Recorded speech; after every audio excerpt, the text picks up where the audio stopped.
To Joan Rivers effortlessly roasting a self-righteous host. Your book, you're wearing a fur, and you knew that there would probably be animal rights. Are you wearing leather shoes? Yeah, shut up. I'm talking. Sorry. Are we serious? To Dave Chappelle leaving furious Karens fuming with every punchline. I am not saying that to say that trans women aren't women. It's not blood, that's beet juice. Here are 7 times comedians absolutely obliterated entitled Karens. Number 1, Joan Rivers. I guess forays, it's been, very, very good to you. And you've got best-selling books. You sell out on stage, even with your fashion critiquing. While it's very mean in some ways, people can't wait to hear what you have to say. Really? It's not mean? It's not mean. During a tense CNN interview, the anchor tried to corner Joan Rivers over her book cover and her show Fashion Police. However, what was meant to be a serious gotcha moment backfired spectacularly. Tell the truth. I'm sure I say the same things that all your viewers say to their friends sitting next to them on the couch. We're one of the few shows that says, that's an ugly dress. And that's okay. These ladies make $28 million a picture. Nicki Minaj cares. I didn't like her dress. We can all agree the host was being sly, trying to humiliate Joan with her passive-aggressive tone and loaded questions. But what she clearly forgot was who she was dealing with. When you're in that kind of a bracket, you don't really care. Yeah, you're not really worried about feelings being hurt. Well, not when it's about dresses. It's not about them. It's about clothing. Okay. Well, what about when it is about something, that really does seem off limits to a lot of people? I mean, even in your book, you kind of joke about the death of Casey Anthony's baby, Princess Diana surviving so many landmines, and who she dated. But don't worry, Joan didn't let that slide for long. Within moments, she reminded the host exactly who she was talking to. She was Joan freaking Rivers, a woman who built her empire on wit sharper than a scalpel and a tongue no one dared to cross. Do you feel like there are boundaries ever, even if it makes people uncomfortable or offend people, or what? Life is very tough, and if you can make a joke to make something easier and funny, do it. Done. Do it. That's all. Wait for it. Well, Darlene, I don't know what your life has been like, but I have a lot of people who have gone through hell, and if you can make... Winston Churchill said, if you make someone laugh, you give them a little vacation. And maybe you take the worst thing in the world and make it funny. It's a vacation for a minute from horror. Yeah, and people love to laugh. I mean... If you think the host finally learned her lesson and was trying to smooth things over, you're so wrong. Some people just don't get the hint. Right after that fake smile, she actually doubled down on her attitude. Clearly, that's why people love you. But they also know that you have some shock value to you. I mean, on the cover of your book, you're wearing a fur, and you knew that there would probably be animal rights activists. This whole interview is becoming a defensive interview. No! Are you wearing leather shoes? Yeah, shut up. I'm talking. Boom, that's how you do it. Straight to the point, savage and unapologetic. You're wearing leather shoes. I'm not an activist, but I'm saying you're eating chicken. Yeah. You're eating meat. I don't want to hear this nonsense. Come to me with a paper belt, and I'll talk to you. But you did hear it in some of those press conferences. There were people who were upset, and you're just saying, no, I'm going. I really am going, because all you have done is negative. Honestly, Karens like this host deserve every bit of the embarrassment Joan's handing out. You don't invite someone on your show just to talk down to them or twist their words. I make people laugh for 50 years. I am put on earth to make people laugh. My book is funny. I wear fur that was killed 15 years ago. I work for animal rights. Stop it with, and you do this, and you're mean, and you're that. You are not the one to interview a person who does humor. Sorry. Preach, Joan, preach. Are we serious? Yes, here we are. And as the commenter said, I love how Joan knew this was going to go viral, then cause publicity, and she flipped this interview on its head and ended up getting more press to cover it. She's so smart. Touché, bud. Now imagine crossing paths with a Karen like that once, thinking it's all behind you, only for that same nightmare to stroll back into your life years later, ready to cause trouble all over again. Well, that's exactly what happened to Drew Lynch. Number 2. Drew Lynch. My wife is a very special person. She has something that's called ADHD. Do you guys know what this is? I don't see her for 4 days and 3 nights. She does meth, I think. I don't know my wife. Drew was busy just doing his thing, with a lighthearted joke about his wife, when out of nowhere an angry blast from the past suddenly erupted from the audience. You say what? No. You don't get to be passive aggressive. That's not what's happening. What'd you say the first time? Then you hope she leaves me. That's fucked up, bro. I mean, I get it. Clearly someone's got relationship issues going on, but seriously, why go to a comedy show and project your own insecurities on someone else? And that's exactly what Drew wanted to figure out. Who are you here with tonight? Your girlfriend? Like sexual girlfriend or like friend girlfriend? Like you've tried some stuff?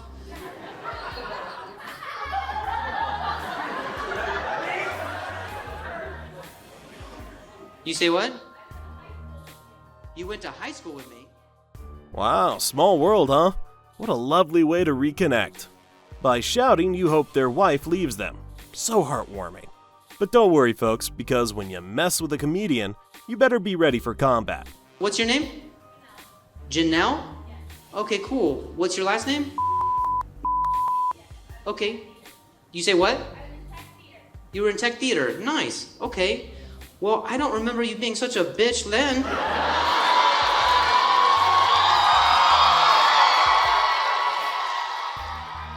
Now, wasn't that satisfying? Ah, my soul is at peace. But Drew isn't the only one who gave an angry Karen a shut-up call. Cody Woods did the same. Number 3. Cody Woods. Your friend is so much more fun than you. It's insane. Take her home. Take her home. No one's gonna take you home. That's the problem. All your fans are missing, so will the wedding be. Stand-up shows are meant for laughter. That's literally the whole point. You've got to respect the craft and the performer. But if you're just gonna sit at the front table, eat like an animal, making loud noises, maybe find somewhere else to be. Has you done that? I can tell. You sound divorced.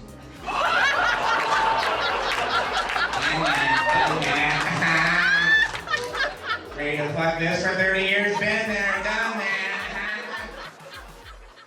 Bada bing, bada boom. The grumpy lady just got served in record time. But Cody wasn't stopping there. People just trying to forget that we have a pandemic for an hour and a half. We only got some Karen. Calm down, guys.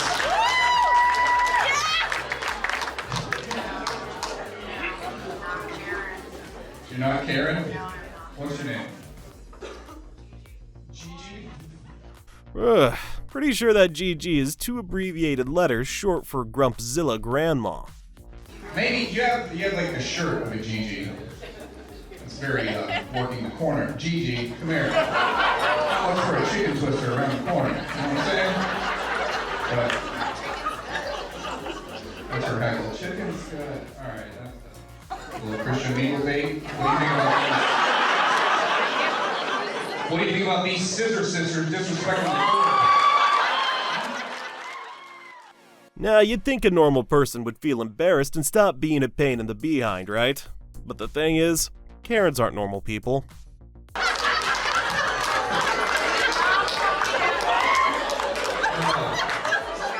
I'm winning, stupid. You don't hear the laughs? I thought you were a friend. I like your friend. People like her.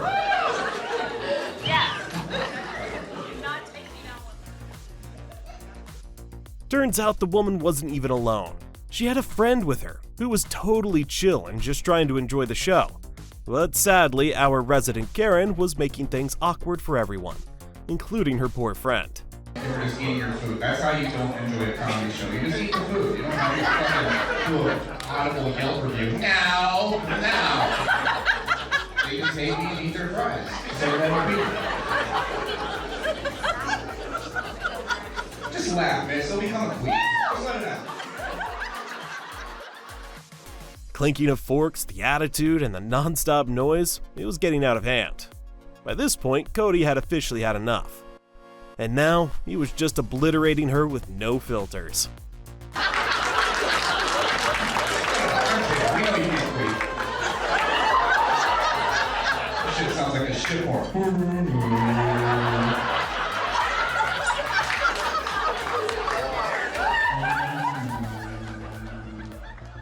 Anyone with even half a brain cell would have stopped by now, but then again, that would automatically disqualify from being a certified Karen, wouldn't it? I mean, just look at her face. So empty in here.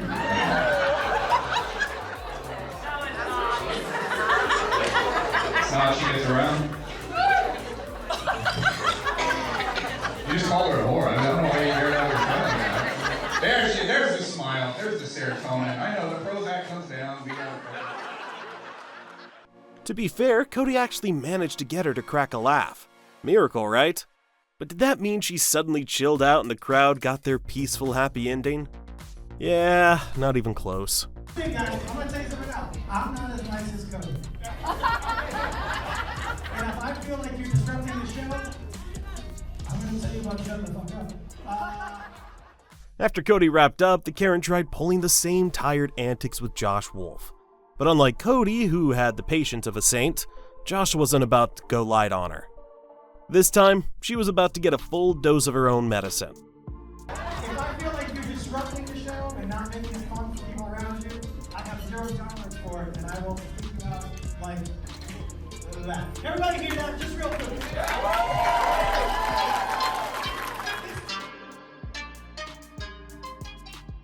Oh, thank God. The GG finally got kicked out of the show and got what she deserved. Up next, we've got David Lucas serving up the perfect recipe for a char-grilled Karen. Number 4, David Lucas. Why do I have two? You can just ask me. Why you gotta ask somebody else? I have two vapes because they died.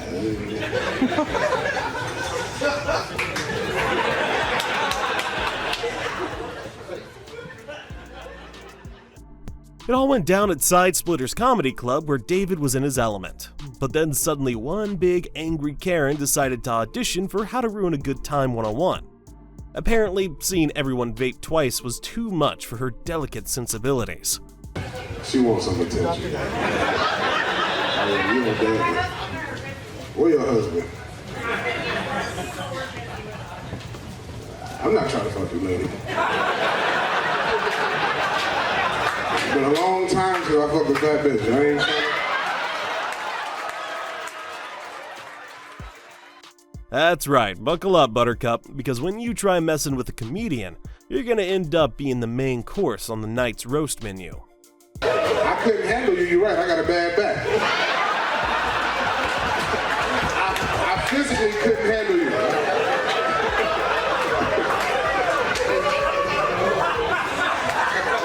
Somebody needs 20 inches of dick to fuck you properly.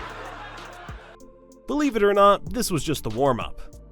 You want to come to a joke? Get the fuck out of here, bro. Did your friends not tell you who I was?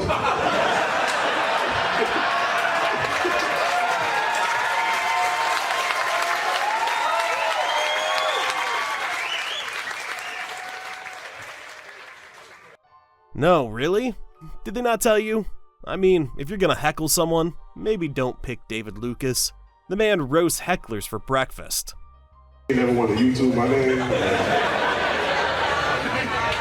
I got like 250 hours of roasting.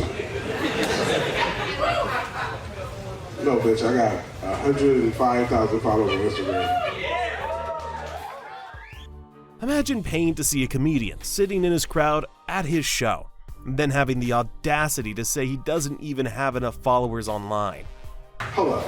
If I only had 5 followers, how would I sell out this club?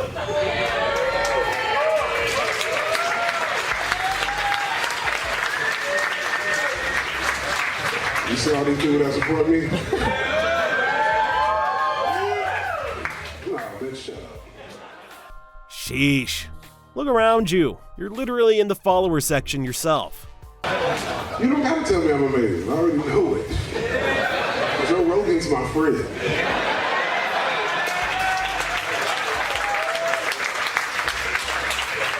You think I need a fucking 380-pound lady from Ybor?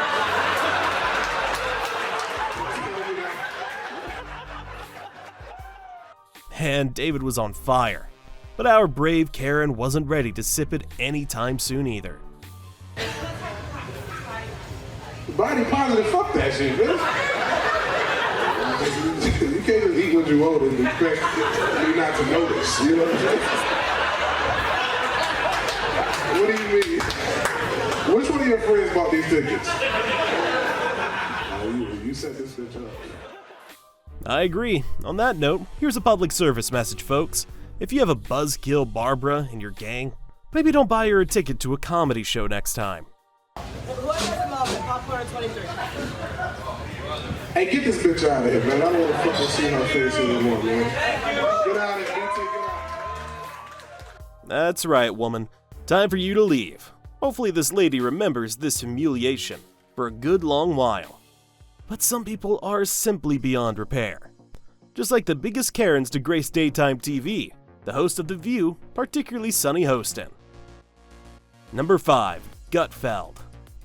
Today's video comes to us from Sunny Hostin. Sounds like a town. We're in sunny Hostin. She was on PBS's Finding Your Roots, a show dedicated to researching celebrity ancestry. For context, Sunny is a staunch supporter of reparations and has made a fortune spewing nonsense about white privilege and racial justice. Time and time again, people have tried knocking a little sense into Sunny and her views. But nope, radio silence upstairs. However, Gutfeld embarked on a whole different mission. Mission obliteration. She's not as oppressed as she claims she is. She's actually the descendant of slave owners from Europe. Here's how she took the news. Roll it. Wow. I'm a little bit in shock. I just always thought of myself as Puerto Rican, half Puerto Rican. I didn't think I was, Wait. What now? My family was originally from Spain and slaveholders. Yeah. So how are you feeling, my friend? I think it's actually pretty interesting that my husband and I have shared roots. Yeah. So I do appreciate that. And I think it's great for our children. Now, if it were anyone else in her place, she would have exploded with her usual bull, the classic mix of fake outrage and moral superiority. But it ain't that bright and sunny now, huh, Sunny? Mm-hmm. To know this information, I guess it's a fact of life that this is how some people made their living, on the backs of others. We all know how hard Sunny goes when she flips that K-mode switch. Full drama, zero logic, but guess what? It's reaping time. Fact of life. Interesting change of tune. For more, we go to our chief Sunny Hostin correspondent for a reaction.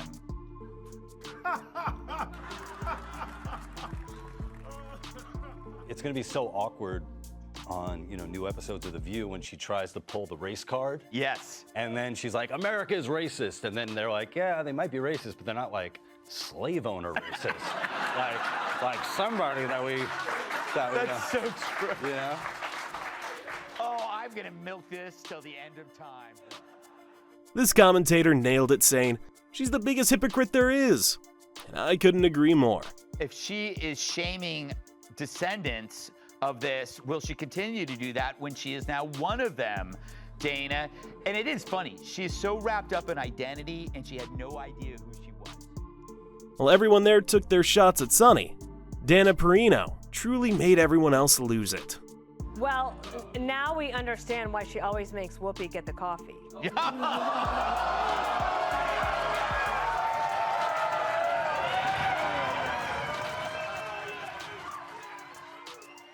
Whoa, brutal. Now it's time to meet the ultimate king of roasting woke Karens. The loved, the cherished, the absolute legend, Dave Chappelle. Number 6, Dave Chappelle. I am not saying that to say that trans women aren't women. I am just saying that those pussies that they got, you know what I mean? We all know how Dave's got mad love for the LGBTQ+ community, but let's be real, he's a comedian. Making jokes is his job. If you're easily offended, maybe don't come to his show and sit front row. Oops, sorry, scary, angry rainbow Karens.